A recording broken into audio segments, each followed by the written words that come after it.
नमस्कार, न्यूज के इकलौते फैमिली शो न्यूज की पाठशाला में आप सभी का बहुत स्वागत। मैं हूं सुशांत सिन्हा।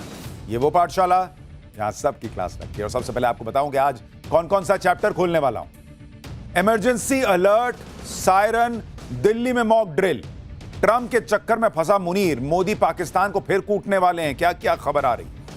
उधर अमेरिका ईरान भिड़ रहे, इधर भारत क्या पाकिस्तान पर एक्शन की तैयारी में है, क्या कुछ चल रहा है आज आपको बताऊंगा। ब्रह्मोस बराक मिसाइलें लेकर भारत ने समंदर में क्यों उतार दी वॉरशिप, मुनीर की एक गलती और पाकिस्तान साफ हो जाएगा क्या। उधर भारत की तैयारी, इधर पाकिस्तान में 500 रुपए के पार चला गया है पेट्रोल। शहबाज मुनीर का इलाज पब्लिक ही कर देगी क्या। ईरान में सेना घुसाने की तैयारी करते ट्रंप को महा झटका, अमेरिकी फौज में हड़कंप, इस्तीफे क्यों शुरू हो गए। ईरान ने एक और F-35 फोड़ दिया, अमेरिकी पायलट पकड़ लिया। ट्रंप की ऐसी भयंकर बेइज्जती हो रही है कि दुनिया हंस रही। इसके अलावा राघव चड्ढा वर्सेस अरविंद केजरीवाल, क्यों मचा बवाल। राघव चड्ढा कौन सा तूफान लाने वाले हैं। स्वाति मालीवाल पर चुप्पी, राघव चड्ढा पर एक्शन। केजरीवाल के सामने क्या मुसीबत आ गई है। टीम केजरीवाल ने राघव चड्ढा को लेकर कौन सा खुलासा कर दिया है, आज इसके बारे में भी बताऊं। और आखिर में हमारा स्पेशल सेगमेंट, सोचा है कभी कि हनुमान जी ने जो रामायण लिखी थी उसे खुद ही समुद्र में क्यों फेंक दिया था, सोचे हैं कभी, बताऊंगा इसके बारे में। लेकिन पहले दिन भर की बड़ी खबरों का रिवीजन, उसके बाद पहला चैप्टर।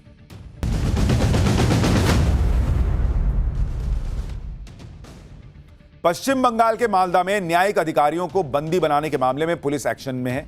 भड़काऊ भाषण देने वाले मुफक्करुल इस्लाम को बागडोगरा एयरपोर्ट से गिरफ्तार कर लिया गया है। ममता बनर्जी ने आरोप लगाया कि अल्पसंख्यकों को भड़काने के लिए मुफक्करुल को बीजेपी लेकर आई। शिक्षा मंत्रालय ने एनसीईआरटी को एक अलग श्रेणी के तहत डीम्ड यूनिवर्सिटी घोषित कर दिया है। एनसीईआरटी अब diploma, under graduate, post graduate, doctorate और स्पेशलाइज्ड प्रोग्राम ऑफर कर सकेगी। एनसीईआरटी को ऑफ कैंपस और ऑफ शोर सेंटर बनाने की भी इजाजत हो। शराबबंदी वाले बिहार के मोतिहारी में जहरीली शराब से मरने वालों का आंकड़ा बढ़ गया। अभी तक 4 लोगों की मौत हो चुकी है, जबकि 7 लोगों की आंखों की रोशनी चली गई। कई लोगों की हालत अभी गंभीर बताई जा रही है। पुलिस ने इस मामले में एसएचओ को सस्पेंड कर दिया है। दिल्ली पुलिस ने एक्सपायरी फूड और नकली सामान बेचने वालों के खिलाफ बड़ी कार्रवाई की है। द्वारका से एक्सपायरी कोल्ड ड्रिंक कैन और बिस्किट बरामद किए गए हैं। इस मामले में 3 लोगों को गिरफ्तार किया गया है, जबकि कंझावला इलाके से बड़े ब्रांड की नकली टूथपेस्ट की फैक्ट्री पकड़ी गई। म्यांमार की संसद ने जनरल मिन आंग को देश का नया राष्ट्रपति चुन लिया है। सैन्य शासक मिन आंग को 3 उम्मीदवारों में से सबसे अधिक वोट मिलने के बाद राष्ट्रपति चुना गया। जनरल मिन ने 2021 में आंग सान सू की सरकार को हटा दिया था।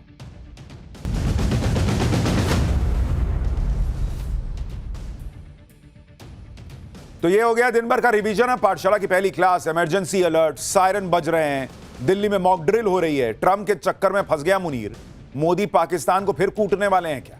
उधर अमेरिका ईरान भिड़ रहा है, इधर भारत क्या पाकिस्तान पर एक्शन की तैयारी में है क्या, क्या खबर आ रही है। ब्रह्मोस बराक मिसाइलें लेकर भारत ने समंदर में वॉरशिप क्यों उतार दी, क्या पाकिस्तान का सफाया होना है। उधर भारत की तैयारी, इधर पाकिस्तान में 500 रुपए के पार पेट्रोल।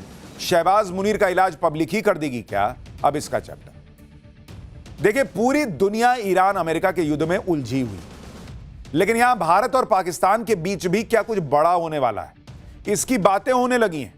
क्योंकि भारत ने तो पाकिस्तान को वार्निंग दे दी है कि युद्ध के माहौल के बीच अगर मुनीर ने कोई गलती की भारत को लेकर, तो भाई बहुत बड़ा कांड होगा और भारत का ऐसा एक्शन होगा जो कोई सोच नहीं सकता। भारत की इस वार्निंग के बीच ही आज नेवी ने भी अपनी ताकत दिखा दी। एक वॉरशिप आज नेवी में शामिल हो गई। एक परमाणु पनडुब्बी की भी तैयारी है बॉस।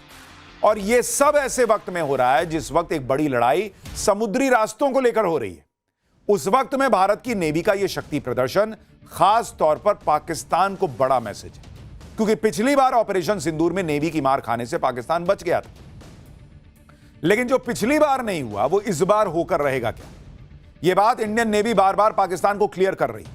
पाकिस्तान को लेकर जिस वक्त यह सब हो रहा है, उस वक्त आप यह भी देखिए कि कुछ जगहों पर मॉक ड्रिल भी भारत में होने लगी। वैसी ही मॉक ड्रिल जैसे ऑपरेशन सिंदूर के ठीक पहले हुई थी। ब्लैकआउट की तैयारी और किसी भी स्थिति से निपटने की पक्की तैयारी दिल्ली में हो रही है बॉस। वैसे तो यह सब कुछ एक मॉक ड्रिल था, लेकिन मॉक ड्रिल भारत में हुआ, पसीने पाकिस्तान के छूट गए। पाकिस्तान को यह डर सताने लगा कि कहीं नरेंद्र मोदी फिर पाकिस्तान को ना फोड़ दें। उसको लग रहा है उधर तो ट्रंप फंसे हुए हैं ईरान के साथ, अब कौन ही क्या करेगा, भारत मारने आया था। यानी कहीं ऐसा ना हो कि उधर पूरी दुनिया ईरान युद्ध देखती रह जाए, इधर पीएम मोदी पाकिस्तान का इलाज कर दे। पाकिस्तान के खौफ का लेवल इसलिए भी बढ़ गया क्योंकि जब दुनिया का ध्यान अमेरिका ईरान पर है, उस वक्त भारत अभी सैन्य ताकत को लगातार बूस्टर डोज दे रहा है। आज आपको बताऊंगा एक परमाणु पनडुब्बी और दूसरी तरफ जंगी जहाज समंदर में भारत ने अपनी ताकत को नई धार कैसे और क्यों दे दी। आईएनएस तारागिरी और आईएनएस अरिदमन की ताकत से पाकिस्तान क्यों घबरा गया। पाकिस्तान के रक्षा मंत्री ने क्या कह दिया, क्या उनको भी लग रहा है कि भारत मारने आने वाला है। भारत में कैसे युद्ध जैसे हालात से निपटने की मॉक ड्रिल हो रही है, मोदी के दिमाग में क्या चल रहा है। अगर पाकिस्तान फिर से किसी लड़ाई में कूदा तो क्या वहां पहले से जो हाहाकार मचा है, पेट्रोल की कीमत 500 के पार जा चुकी है, पाकिस्तान बचेगा नहीं क्या? क्योंकि वहां ऑलरेडी महंगाई का बम फट रहा है। मुनीर शहबाज हर तरफ से फंस गए। आज पाकिस्तान और भारत के बीच अब क्या होने वाला है, ईरान अमेरिका युद्ध के बीच, इसकी बात करूंगा, लेकिन पहले एक झलक देखिए।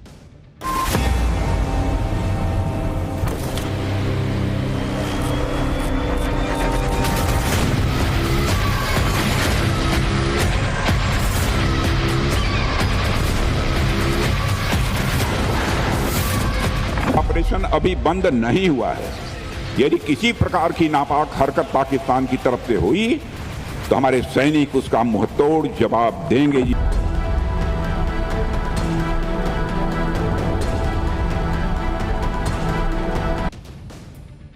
पाकिस्तान में तेल के लिए हाहाकार मचा है, लेकिन वहां सरकार और सेना डरी हुई है कि कहीं भारत तेल ना निकाल दे उनका। इस वक्त दुनिया की नजर ईरान युद्ध पर है, लेकिन भारत और पाकिस्तान के बीच जो चल रहा है वो बड़ी बात है। भारत ने मुनीर को डायरेक्ट चेतावनी दी है कि किसी तरह की हिमाकत मत करना, वरना ऐसा एक्शन होगा जो सोचा नहीं। अब सवाल है कि इस भारत जो कह रहा है उसकी टाइमिंग जो है ना वो बड़ी इंपॉर्टेंट है। दरअसल ईरान युद्ध में मध्यस्थता का माहौल बनाकर पाकिस्तान बहुत उछल रहा है। मुनीर को लग रहा है कि उसके सिर पे तो ट्रंप का हाथ है, ईरान से मध्यस्थता के लिए ट्रंप को उसकी जरूरत है। ऐसे मौके का फायदा उठाकर मुनीर भारत के खिलाफ कोई हिमाकत कर सकता है, यह सोचकर कि ट्रंप पाकिस्तान को बचाने आ जाएंगे। लेकिन भारत ने कायदे से समझा दिया कि किसी गलतफहमी में मत रहना। एक बार राजनाथ सिंह, रक्षा मंत्री राजनाथ सिंह को सुनिए, फिर आपको बताता हूं कि भारत में ऐसा क्या क्या हो रहा है कि पाकिस्तान में हड़कंप मचा हुआ है।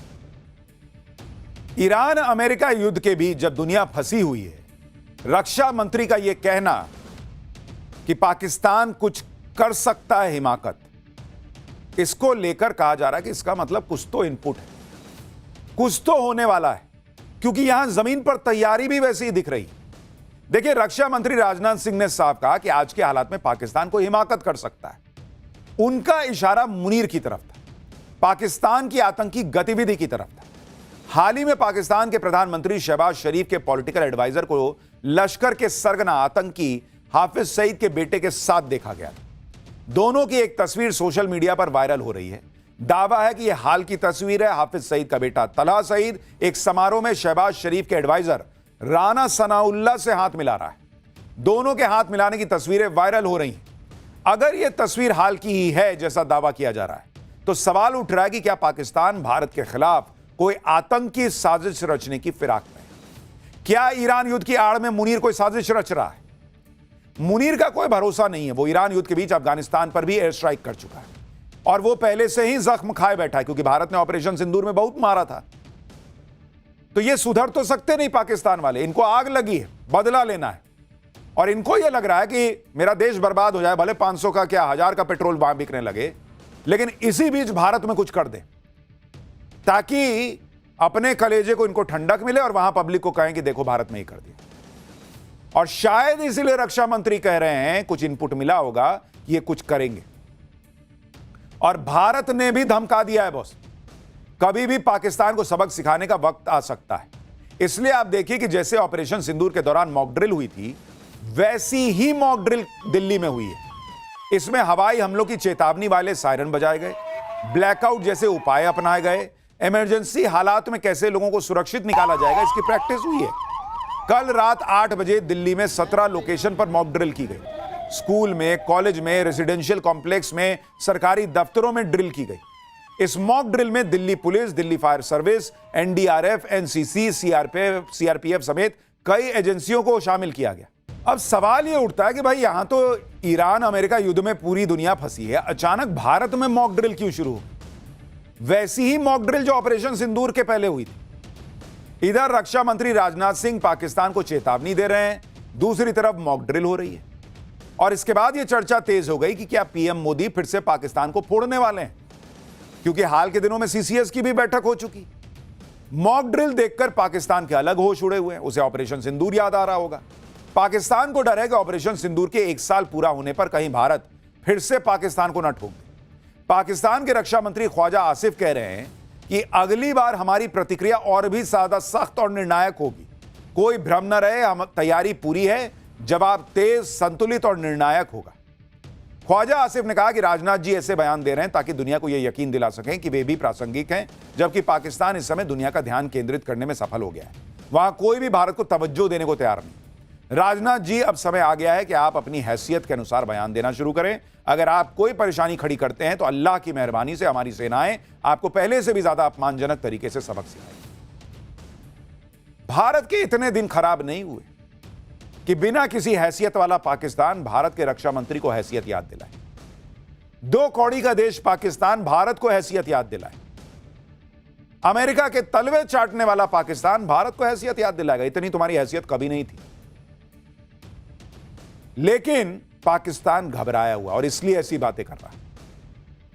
आप सोचिए ना भाई, जो देश भीख मांगकर अपना गुजारा कर रहा है, जिसके प्रधानमंत्री खुद कहते हैं कि हमें भीख मांगकर दूसरे देशों के सामने शर्मिंदा होना पड़ता है, उसका रक्षा मंत्री हैसियत की बात करेगा। पाकिस्तान के रक्षा मंत्री ने और क्या क्या गलतफहमी पाली हुई है, एक बार सुन लीजिए, फिर इनको इनकी हैसियत हम बताएंगे कि समुद्र में कैसे इनकी हैसियत याद दिलाएंगे। आप सोचिए, जो पाकिस्तान ऑपरेशन सिंदूर के तबाह हुए अपने एयरबेस को महीनों रिपेयर नहीं कर पाया, वो घर में घुसकर मारने की बात कर रहा है। और इनका एंकर कैसा है, पूछता भी नहीं है कि एयरबेस तो हमारा फूटा था। ऑपरेशन सिंदूर में तो भारत के एयर डिफेंस सिस्टम ने पाकिस्तान के ड्रोन, मिसाइलों सबको कबाड़ बना दिया था और भारत लगातार अपनी सैन्य ताकत को मजबूत कर रहा है। आज ही पीएम मोदी रूस के डिप्टी पीएम से मिले हैं। यह मुलाकात ऐसे वक्त में हुई है जब भारत ने रूस को 5 S-400 मिसाइल सिस्टम का ऑर्डर दिया हुआ है और बहुत संभव है कि रूस के साथ S-400 की जल्द से जल्द डिलीवरी पर चर्चा होगी। S-400 ने ऑपरेशन सिंदूर में बड़ी अहम भूमिका निभाई थी। लेकिन भारत का असली डर जो पाकिस्तान के दिल में बैठा हुआ है, वो है भारत की नौसेना की ताकत। क्योंकि पिछली बार ऑपरेशन सिंदूर में पाकिस्तान भारतीय नौसेना की मार झेलने से बाल बाल बच गया था। लेकिन उसे अब दूसरा मौका नहीं मिलेगा। खुद नेवी चीफ एडमिरल दिनेश के त्रिपाठी ने खुलासा किया है कि ऑपरेशन सिंदूर में नौसेना पाकिस्तान पर हमला करने से कुछ मिनट दूर थी, तभी पाकिस्तान ने सरेंडर कर दिया। भारत और पाकिस्तान में तनाव के नए चैप्टर के बीच कुछ लोग फिर से पीओके की भी बात करने लगे। ऑल इंडिया इमाम ऑर्गेनाइजेशन के चीफ इमाम डॉक्टर इलियासी ने कहा कि जल्दी ही पीओके फिर से भारत में शामिल हो जाएगा। इन सब बातों के बीच आप देखिए कि भारत कैसे समंदर में अपनी ताकत बढ़ा रहा है, क्योंकि ईरान अमेरिका के युद्ध ने एक बात तो क्लियर कर दी कि जो समंदर पर राज करेगा वो सबको घुटनों पर ला सकता है। ट्रंप ने कितनी ताकत लगा ली, लेकिन 1 महीने से ईरान से स्ट्रेट ऑफ हॉर्मुज नहीं ना खुलवा पाए।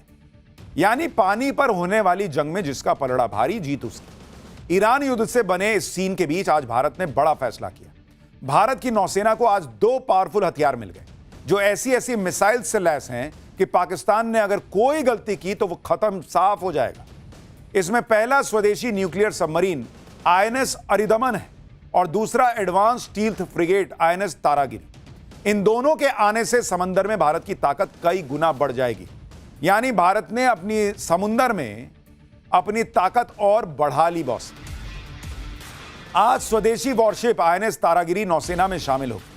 आंध्र प्रदेश के विशाखापत्तनम में रक्षा मंत्री राजनाथ सिंह तारागिरी के कमिश्निंग समारोह में शामिल हुए।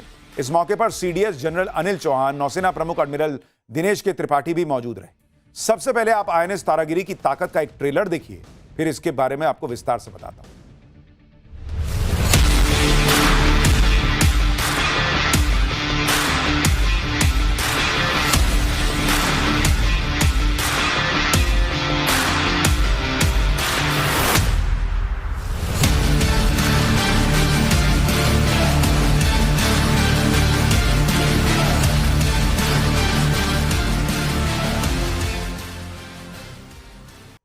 आईएनएस तारागिरी स्वदेशी वॉरशिप है। रक्षा मंत्री राजनाथ सिंह ने बताया कि इस वॉरशिप को वॉरशिप डिजाइन ब्यूरो के इंजीनियर्स ने डिजाइन किया और Mazagon dock ship builders limited ने इसे तैयार किया।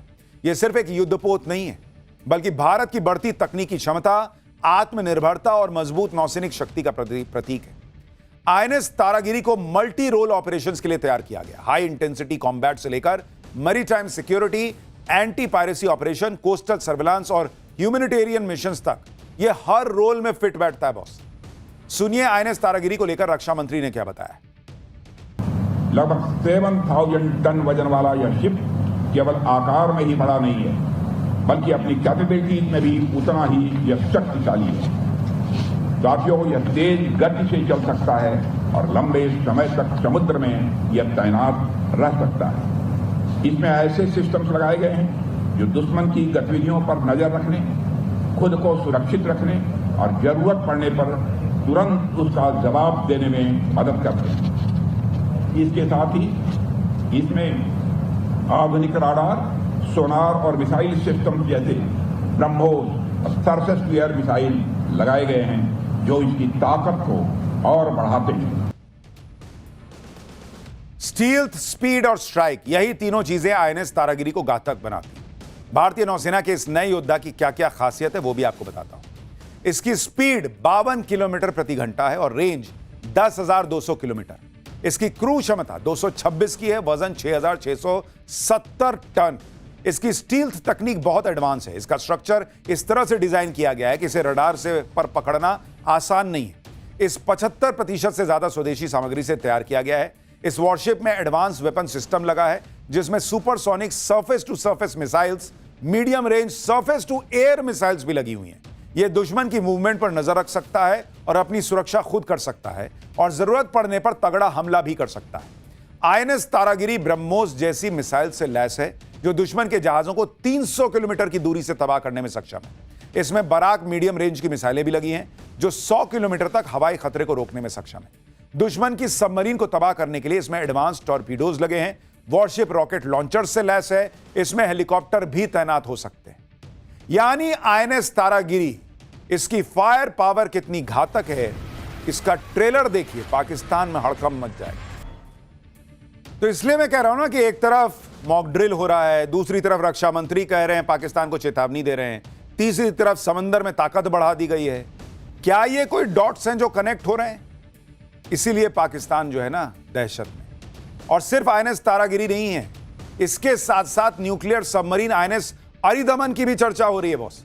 आईएनएस अरिदमन की ताकत क्या है वो आपको पहले बताता हूं। आईएनएस अरिदमन भारत की अरिहंत क्लास की तीसरी पनडुब्बी है। यह advance nuclear powered ballistic missile पनडुब्बी है। यह भारत की न्यूक्लियर ट्रायड को और मजबूत बनाती है, यानी जल, थल, नभ तीनों से परमाणु हमले की क्षमता। इसमें 95 जवान तैनात हो सकते हैं और इसकी लंबाई 130 मीटर है। सतह पर इस पनडुब्बी की स्पीड 22 से 28 किलोमीटर प्रति घंटा है और पानी के अंदर 44 किलोमीटर प्रति घंटा। यह महीनों तक पानी के अंदर रह सकती है। इसकी मिसाइल लॉन्च ताकत सबसे बड़ी खासियत है। इसमें 8 वर्टिकल लॉन्च सिस्टम यानी वीएलएस ट्यूब है जो कि पिछले मॉडल्स के मुकाबले 2 गुने हैं। 8 वर्टिकल लॉन्च ट्यूब की वजह से इसमें छोटी रेंज की K-15 मिसाइलें तैनात हो सकती हैं जिनकी रेंज 750 किलोमीटर है और इसके अलावा लंबी रेंज की K-4 मिसाइलें भी इसमें तैनात हो सकती हैं जिनकी रेंज तो 3500 किलोमीटर है बॉस। भविष्य में K-5 मिसाइलें जिनकी रेंज 5000 से 6000 किलोमीटर है वो भी इसमें ले जाई जा सकेंगी। यानी दुश्मन के बड़े इलाकों पर तक परमाणु हमला करने की क्षमता होगी भारत की। इस पनडुब्बी के जरिए दुश्मन की सबमरीन को मारने के लिए टॉर्पीडो लॉन्च हो सकते हैं, माइंस बिछाई जा सकती हैं। बहुत कम आवाज वाला रिएक्टर, एडवांस सोनार इसमें है जिसकी वजह से दुश्मन के रडार, सोनार में आसानी से ये पकड़ में नहीं आती। इस पनडुब्बी में करीब 70% स्वदेशी सामग्री का इस्तेमाल हुआ है जो भारत की आत्मनिर्भरता को दिखाता है। भारत ने इतनी तैयारी कर रखी है कि मुनीर इस बार ऐसी मार खाएगा जो कोई सोच नहीं सकता। मुनीर भारत से लड़ने के बारे में अगर सोच भी रहा है तो लड़ेगा कैसे? पाकिस्तान की हालत लड़ने लायक नहीं है, वहां हालत संभाले नहीं संभल रहे। भिखारी पाकिस्तान का हाल यह है कि इस वक्त उसका तेल निकला हुआ है क्योंकि पाकिस्तान में तेल के लिए पेट्रोल पंपों पर लंबी लंबी लाइनें लगी हुई हैं। कल पाकिस्तान में सरकार ने जैसे ही पेट्रोल और डीजल के दाम बढ़ाने का ऐलान किया, वहां भगदड़ मच गई। लोग अपनी अपनी गाड़ी लेकर पेट्रोल पंप की तरफ भागे और देखते ही देखते पूरे पाकिस्तान में पेट्रोल पंप पर ऐसी लंबी लंबी लाइन लग गई। हर कोई चाह रहा था कि पेट्रोल के दाम बढ़ने से पहले टंकी फुल करा ले। कुछ लोग तो बोतल लेकर पेट्रोल पंप पहुंच गए ताकि 1-2 लीटर ही सही, लेकिन दाम बढ़ने के पहले पेट्रोल तो मिले। और पाकिस्तान में तेल के दाम में ऐसी आग लगी कि बढ़ी हुई कीमतें सुनकर लोगों के पसीने छूट गए। आप खुद देखिए कि पाकिस्तान में पेट्रोल की कीमत एक बार में सीधे 137 रुपया 23 पैसा बढ़ा दी गई है, यानी करीब 43% का जंप एक बार में। और डीजल के दाम 184 रुपए प्रति लीटर बढ़ गए, यानी करीब 55% की बढ़ोतरी है। मतलब पाकिस्तान में जो 1 लीटर पेट्रोल 321 रुपया का मिल रहा था, वो आज की डेट में बढ़कर पेट्रोल 458 रुपया 40 पैसा का हो गया है। और डीजल जो है वो 335 रुपया 86 पैसे की जगह अब 520 रुपया 35 पैसे में मिल रहा है। जिस देश में लोग आटे के लिए लूटमार मचा देते हो, वहां 500 रुपए का पेट्रोल डीजल मिलेगा। ये क्या करेंगे? भिखारी पाकिस्तान के लोग कहां से पेट्रोल भरवाएंगे भाई? 500 रुपए का 1 लीटर पेट्रोल मिल रहा है वहां लगभग। पाकिस्तान से पेट्रोलियम मंत्री अली परवेज मलिक ने तेल की बढ़ी हुई कीमतों का ऐलान खुद किया। मुनीर और शहबाज को पता था कि वो जैसे ही तेल के दाम बढ़ाने का ऐलान करेंगे, लोग डीजल पेट्रोल लेने दौड़ पड़ेंगे और पूरे पाकिस्तान में जाम लग जाएगा। इसलिए सरकार ने रात होने का इंतजार किया और फिर भारतीय समय के मुताबिक रात के करीब 9 बजे पाकिस्तान सरकार ने अपनी जनता पर पेट्रोल डीजल का बम फोड़ दिया। अब लोगों के पास मुश्किल से 2-3 घंटे का वक्त था, क्योंकि रात के 12 बजे से तेल के दाम में आग लगने वाली थी। इसलिए लोग खाना पीना छोड़कर, काम धाम छोड़कर पेट्रोल पंप की तरफ भागे। कुछ लोग तो पेट्रोल पंप पर लगे प्राइस डिस्प्ले बोर्ड पर दाम बदलते हुए नजारे का वीडियो बनाते हुए भी दिखाई दिए। इस दौरान पाकिस्तान में लोग पेट्रोल पंप पर जमा हुई भीड़ को यह देखकर ये कह रहे थे कि पेट्रोल के लिए लाइन मत लगाओ, बल्कि शहबाज सरकार के खिलाफ सड़क पर उतर जाओ। तेल के दाम बढ़ाते वक्त शहबाज शरीफ को भी जनता के भड़कने का डर था। पाकिस्तान सरकार को पता था कि जिन लोगों की दिहाड़ी पाकिस्तानी रुपए में 1000-1200 है, उन लोगों की आधी दिहाड़ी तो पेट्रोल भराने में खर्च हो जाएगी। फिर घर क्या चलाएंगे, परिवार क्या खिलाएंगे? और पेट्रोल डीजल के दाम बढ़ेंगे तो महंगाई अलग बढ़ेगी। इसलिए पाकिस्तान के पेट्रोलियम मंत्री ने तेल के दाम बढ़ाने की बात कहने से पहले जनता के सामने खूब रोना रोया। शहबाज सरकार ने जनता को यह बताया कि तेल के दाम कंट्रोल रखने के लिए उससे जो बन पड़ा वो सब कर लिया। मतलब 60% सरकारी गाड़ियों को खड़ा कर दिया, कैबिनेट मंत्रियों की सैलरी काट दी, तमाम सरकारी खर्चों में कटौती कर डाली, लेकिन बात नहीं बनी। और अब तेल के दाम पर कंट्रोल रख पाना शहबाज सरकार के बूते के बाहर हो गया था, इसलिए बढ़ाना पड़ा। ये भारत को हैसियत बता रहे थे भाई साहब, ये तो इनकी हैसियत है। यानी पाकिस्तान में कल रात 12 बजे से पहले जिन लोगों ने अपनी गाड़ी की टंकी फुल करा ली, उनकी थोड़ी बहुत तो मौज है, एक दिन करा लिए, उसके बाद आगे क्या। लेकिन जो लोग लाइन में लगकर भी पेट्रोल डीजल नहीं ले पाए, उनके चेहरे लटक गए।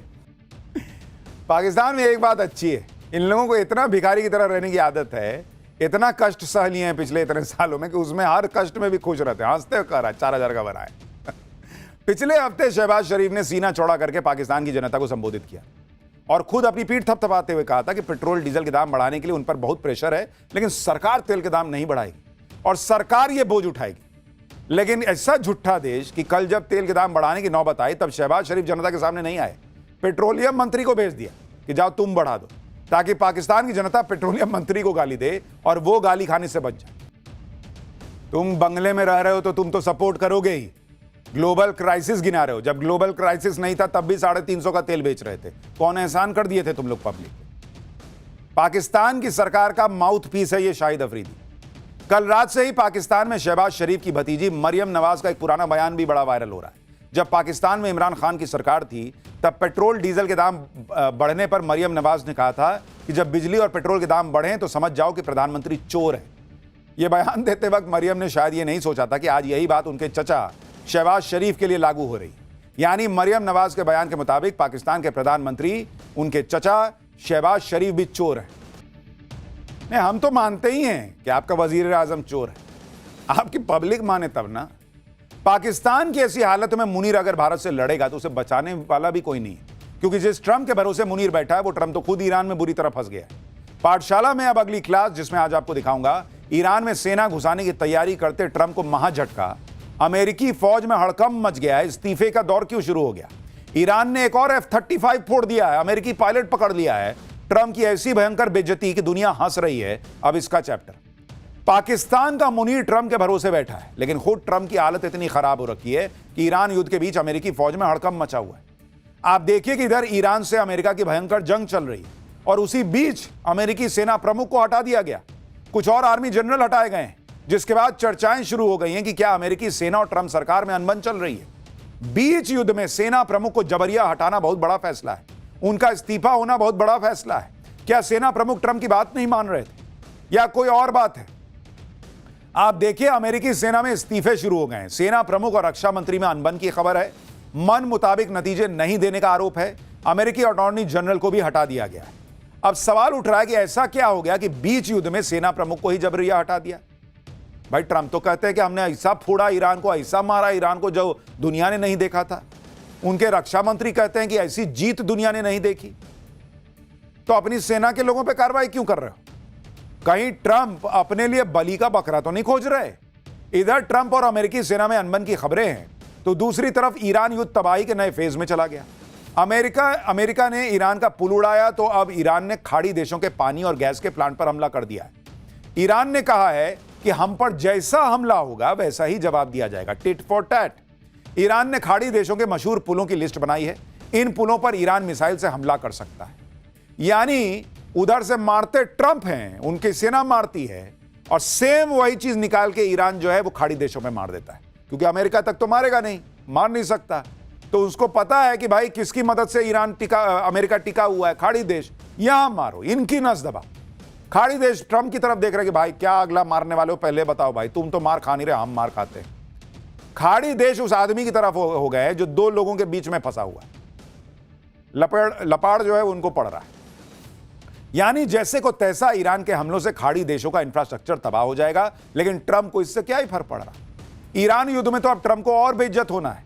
आज ही एक बड़ी खबर आई कि ईरान ने एक और अमेरिकी F-35 गिराने का दावा कर दिया।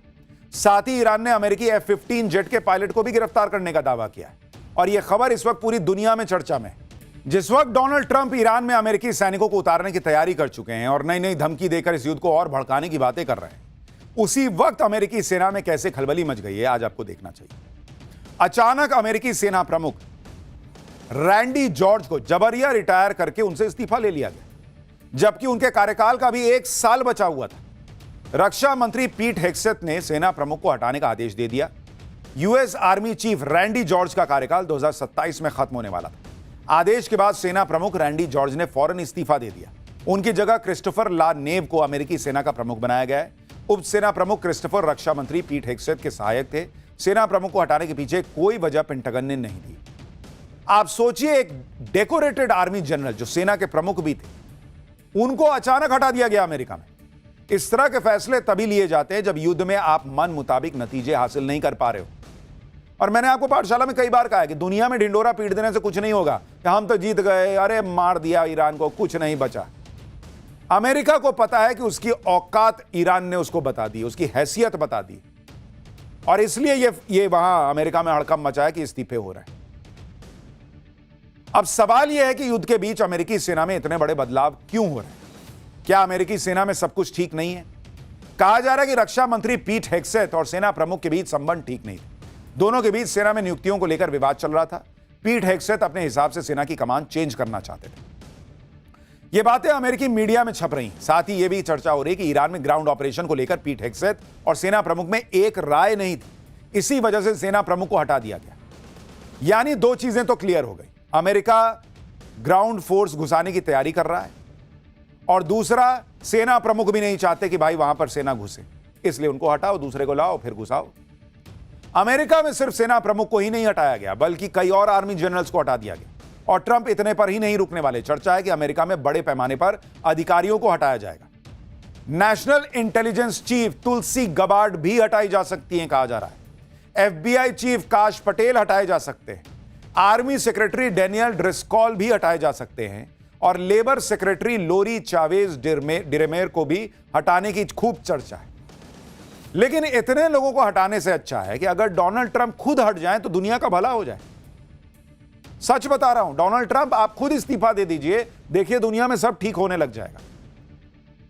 लेकिन कहां तो ट्रंप ईरान में रिजीम चेंज करने चले थे भाई साहब, कहां अमेरिका में धड़ाधड़ इस्तीफे हो रहे हैं।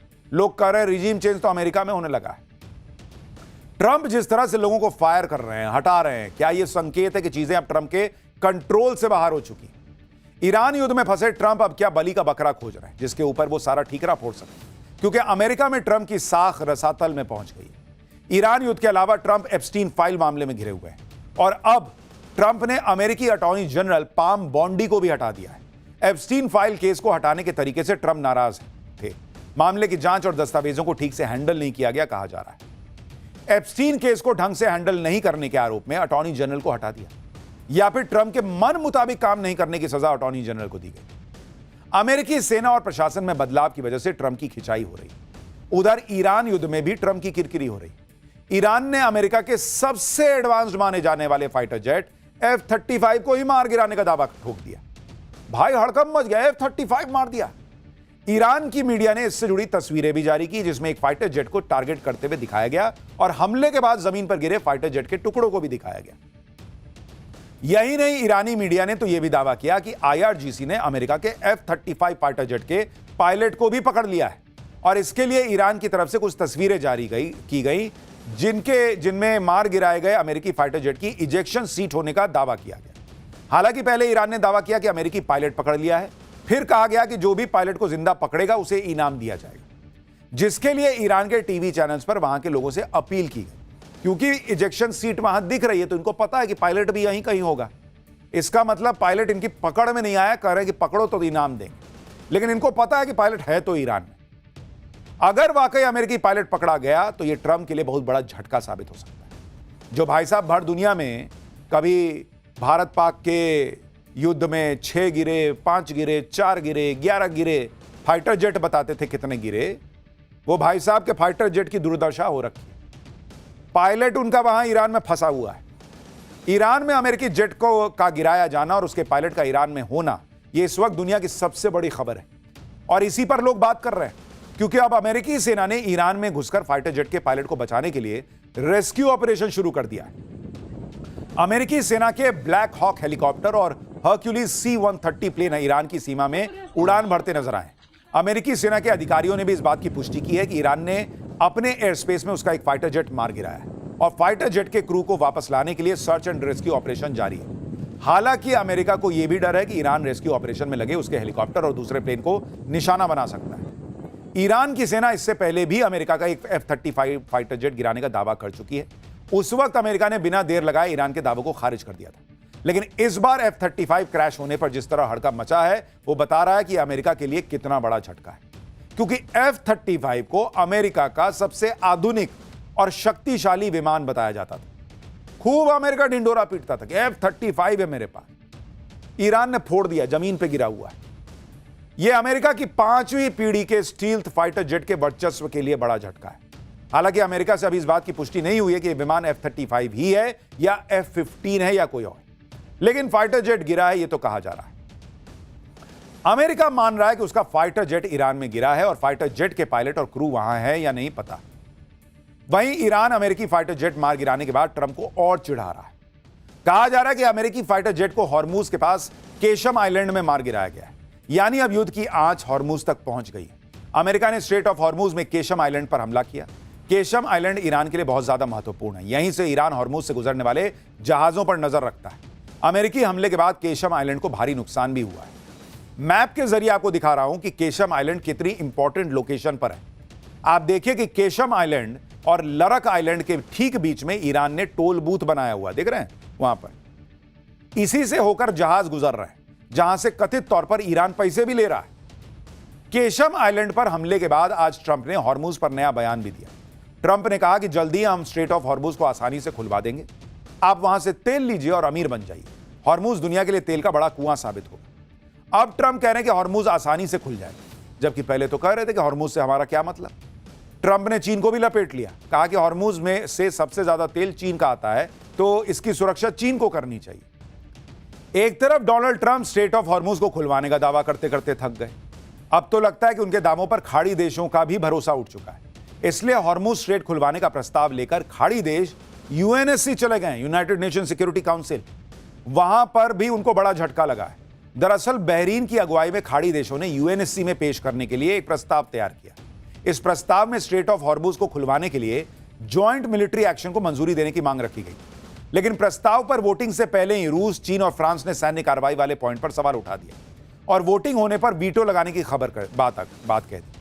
खबर है कि इसके बाद प्रस्ताव के फाइनल ड्राफ्ट से सैन्य कार्रवाई का जिक्र हटा दिया गया, जिस पर कल यूएनएससी में वोटिंग हो सकती है। इस बीच ईरान अमेरिका युद्ध अब नए और खौफनाक फेज में पहुंचता दिख रहा है। दोनों तरफ से मिसाइल और ड्रोन अटैक का निशाना अब सैन्य ठिकानों से आगे बढ़कर इंफ्रास्ट्रक्चर तक चला गया है। अमेरिका और इजरायल ने मिलकर ईरान के सबसे बड़े पुल पर अटैक किया। इस अटैक में ईरान के करज शहर में बना B1 ब्रिज 2 टुकड़ों में टूट गया। ईरान के इस पुल की पूरी तरह ध्वस्त होने के लिए अमेरिका और इजरायल की तरफ से 2 बार हमला किया गया। हमले के बाद हुए जबरदस्त धमाकों से वहां धुएं का गुबार उठता नजर आया। इस पुल को इसी साल शुरू किया गया था और इसे खाड़ी देशों का सबसे ऊंचा पुल माना जाता है। 136 मीटर ऊंचा यह पुल करीब 1 किलोमीटर लंबा है, जिसे ईरान के सबसे बेहतरीन मॉडर्न इंफ्रास्ट्रक्चर प्रोजेक्ट्स में से एक माना जाता है। इस पुल को बनाने में करीब 3800 करोड़ रुपए खर्च हुए थे। इसे ईरान की राजधानी तेहरान और करज के बीच भीड़ कम करने और देश के उत्तरी इलाकों से कनेक्टिविटी बेहतर बनाने के लिए बनाया गया था। अमेरिका के हमले के बाद ईरान का यह पुल कैसे बीच से टूट चुका है, आप तस्वीरें देखिए। ट्रंप ने अपने सोशल मीडिया अकाउंट पर ईरान का पुल गिराए जाने का वीडियो भी शेयर किया। इसके साथ ही ट्रंप ने ईरान को एक और भयंकर तबाही से बचने के लिए वार्निंग दे दी। ट्रंप ने लिखा कि ईरान का सबसे बड़ा पुल ढह गया है, अब इसका दोबारा इस्तेमाल नहीं हो पाएगा। अभी और भी बहुत कुछ होना बाकी है। अब वक्त आ गया है कि ईरान कोई डील कर ले, इससे पहले कि बहुत देर हो जाए और उस देश का कुछ भी ना बचे जो अभी भी एक महान देश बन सकता है। क्यों भाई, तुम तो कह रहे थे ईरान हमसे डील कर रहा है, मेरी बात चल रही है, मेरी डील हो रही है, अब कह रहे हैं कि डील कर लो नहीं तो कुछ नहीं बचेगा। एक और मैसेज में ट्रंप ने लिखा कि उनकी सेना, जो अब तक दुनिया की सबसे बड़ी और सबसे ताकतवर सेना है, उसने ईरान में जो कुछ बचा है उसे खत्म करना अभी शुरू नहीं किया है। अब पुल निशाना बनेंगे, फिर इलेक्ट्रिक पावर प्लांट बनेंगे, फिर ईरान की नई सरकार की लीडरशिप जानती है क्या करना और करना ही है, वो बहुत ही जल्द है करना होगा। ट्रंप युद्ध शुरू करने के बाद से हर दिन ईरान को एक धमकी दे देते हैं, लेकिन इस बार भी ट्रंप की धमकी का ईरान पर कोई असर होता नहीं दिख रहा। उल्टे अमेरिकी एयर स्ट्राइक में अपना सबसे बड़ा पुल गिराए जाने से ईरान और भड़क गया। ईरान ने ईंट का जवाब पत्थर से लेने का ऐलान कर दिया। ईरानी मीडिया के मुताबिक IRGC ने खाड़ी देशों के अहम और मशहूर पुलों की एक लिस्ट जारी कर दी, जिन्हें जल्दी ही निशाना बनाया जा सकता है। ईरान की हिट लिस्ट में कुवैत में शेख जाबेर अल अहमद अल सबा समुद्री पुल, सऊदी अरब को बहरीन से जोड़ने वाला किंग फहद काजवे पुल, संयुक्त अरब अमीरात में शेख जायद पुल और शेख खलीफा पुल, जॉर्डन में किंग हुसैन पुल, दामिया पुल और अब्दौन पुल के नाम शामिल हैं। यानी ईरान कह रहा है कि तुम मारो, मैं तुम्हारे दोस्त मार दूंगा, तुम मेरे पुल तोड़ो, मैं खाड़ी देशों के पुल तोड़ दूंगा, मैं मरूंगा लेकिन तुम्हारे खाड़ी देश के दोस्तों को मार के जाऊंगा। डोनाल्ड ट्रंप की सनक के चक्कर में खाड़ी देश बर्बाद हो रहा है, पूरी दुनिया में महंगाई का असर हो रहा है।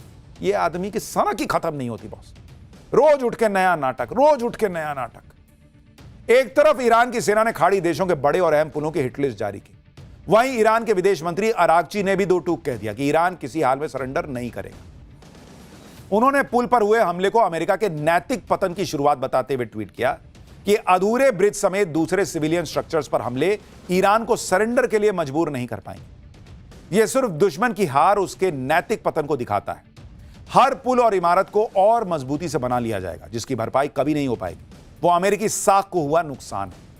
यानी ईरान कह रहा है कि हम तो पुल बना लेंगे, हम बिल्डिंग बना लेंगे, लेकिन तुम्हारी जो इज्जत की धज्जियां उड़ा दी अमेरिका की, वो कैसे रिपेयर करोगे?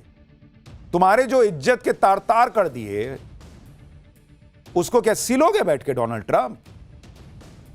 अमेरिकी सुपर पावर स्टेटस को ईरान ने ऐसा डेंट दिया है बॉस, जिससे अमेरिका शायद ही कभी रिकवर कर पाए।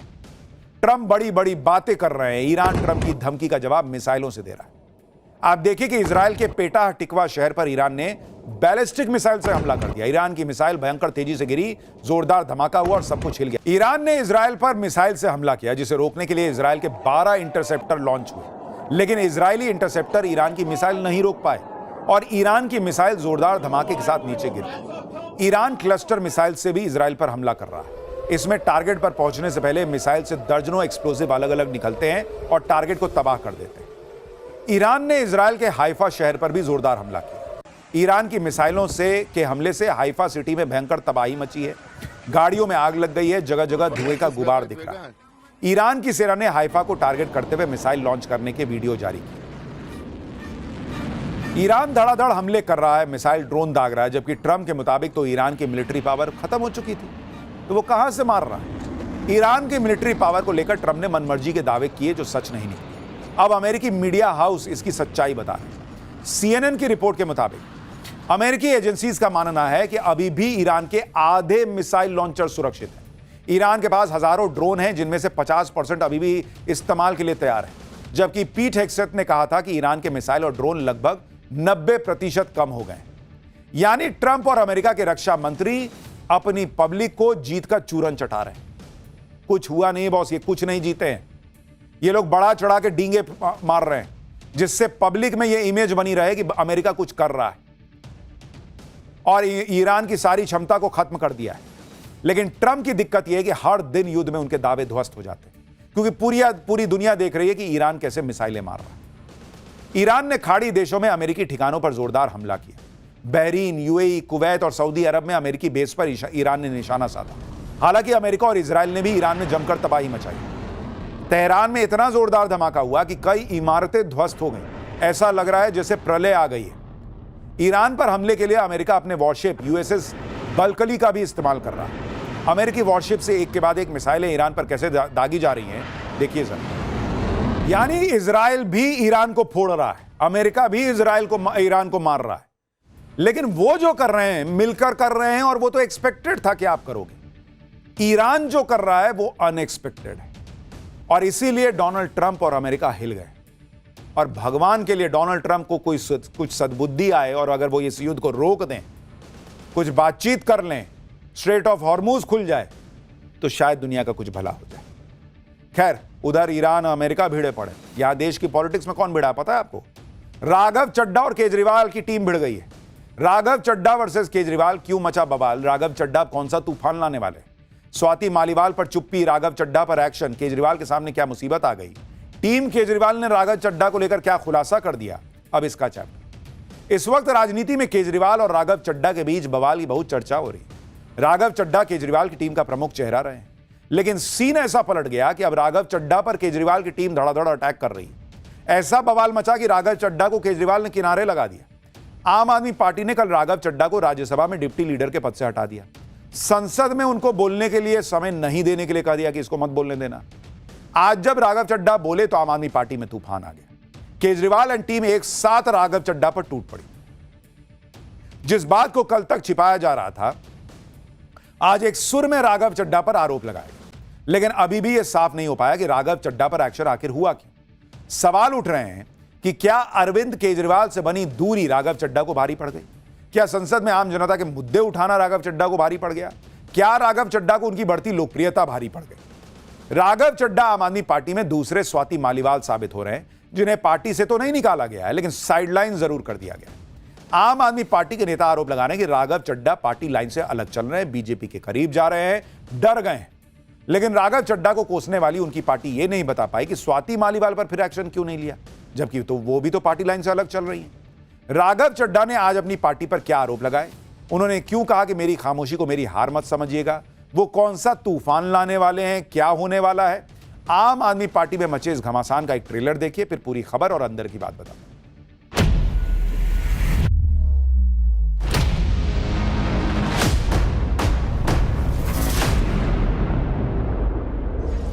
मेरी खामोशी को मेरी हार मत समझ लेना। मैं वो दरिया हूं जो वक्त आने पर सैलाब बनता है। जो डर गया समझो मर गया। विपक्ष के इतने नेता डर गए और कूद के बीजेपी में चले गए, शायद अगला नंबर हो सकता है राघव जी का। अब ये चोरों के गैंग में माल के बंटवारे की आपस की लड़ाई शुरू हो चुकी है।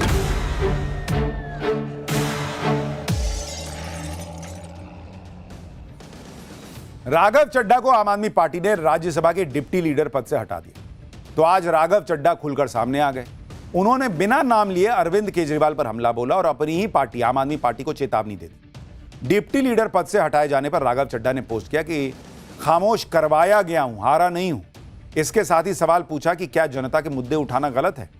सुनिए राघव चड्ढा ने क्या कहा, इसके बाद बताता हूं कि उनके इस बयान पर आम आदमी पार्टी क्यों भड़क गई और उन्होंने क्या खुलासा किया।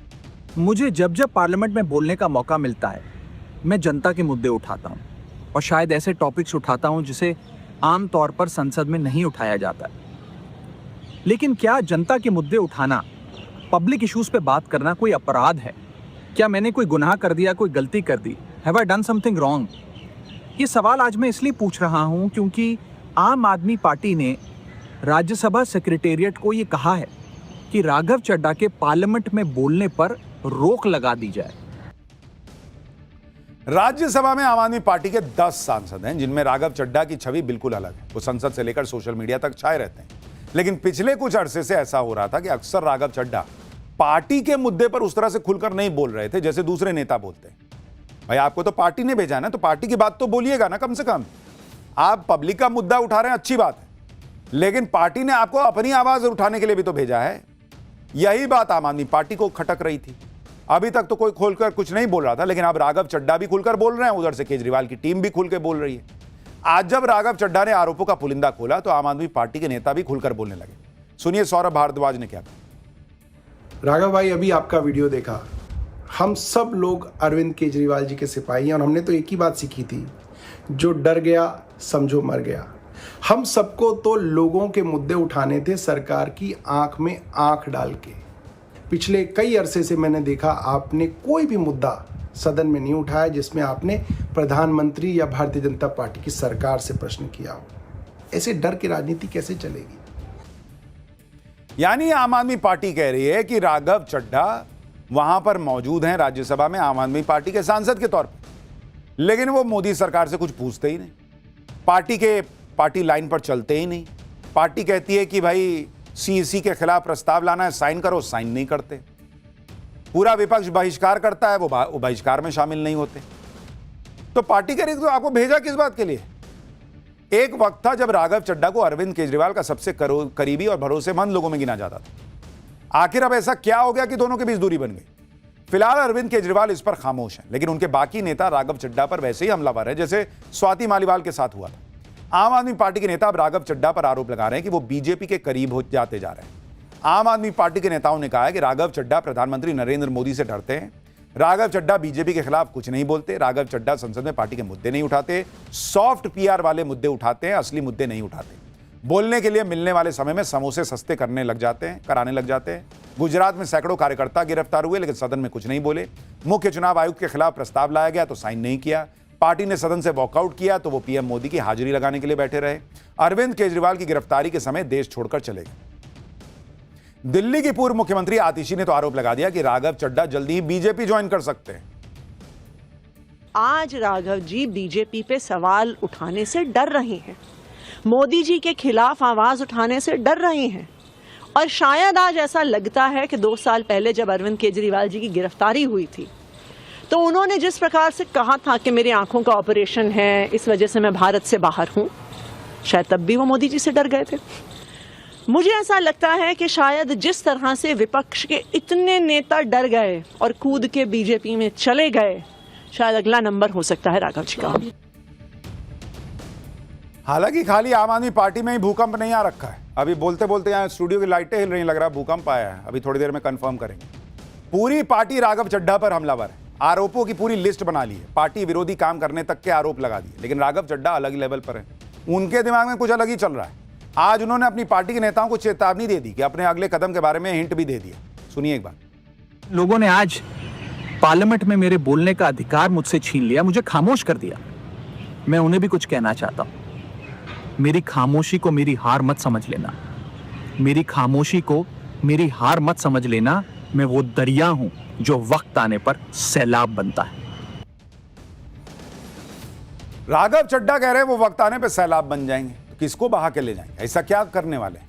एक्शन होने के बाद राघव चड्ढा बड़ी बड़ी बातें तो कर रहे हैं, लेकिन उन्होंने ये नहीं बताया कि पार्टी के लिए उन्होंने इतने दिनों में किया क्या।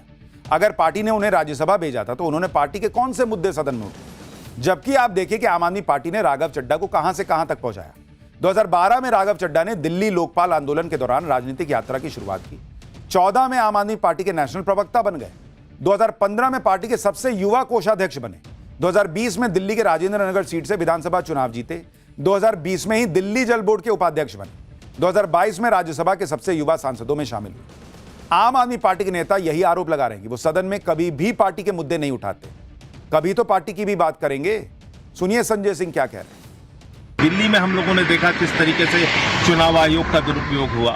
पंजाब का मुद्दा होता है, उस वक्त आप खामोश रहते हो, नहीं बोलते हो, मोदी के खिलाफ आवाज नहीं निकालते हो।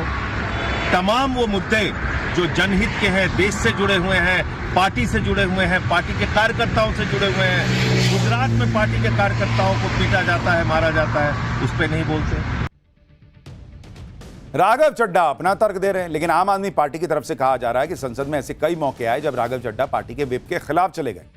आज पंजाब के मुख्यमंत्री भगवंत मान ने तो यहां तक कह दिया कि उन्हें ऐसा लगता है कि राघव चड्ढा कॉम्प्रोमाइज्ड हैं।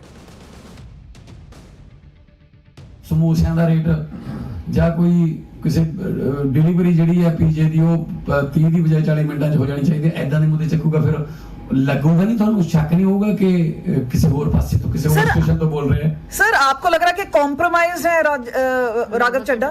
आप मानते हैं कि वो कॉम्प्रोमाइज है? हाँ जी। आम आदमी पार्टी के नेता राघव चड्ढा पर बैक टू बैक फायरिंग करते जा रहे हैं पॉलिटिकल, लेकिन स्वाति मालीवाल पर आज तक किसी ने कुछ नहीं कहा। ना उन्हें राज्यसभा से हटाया गया, जबकि यही स्वाति मालीवाल आम आदमी पार्टी और अरविंद केजरीवाल पर फायर रहती है।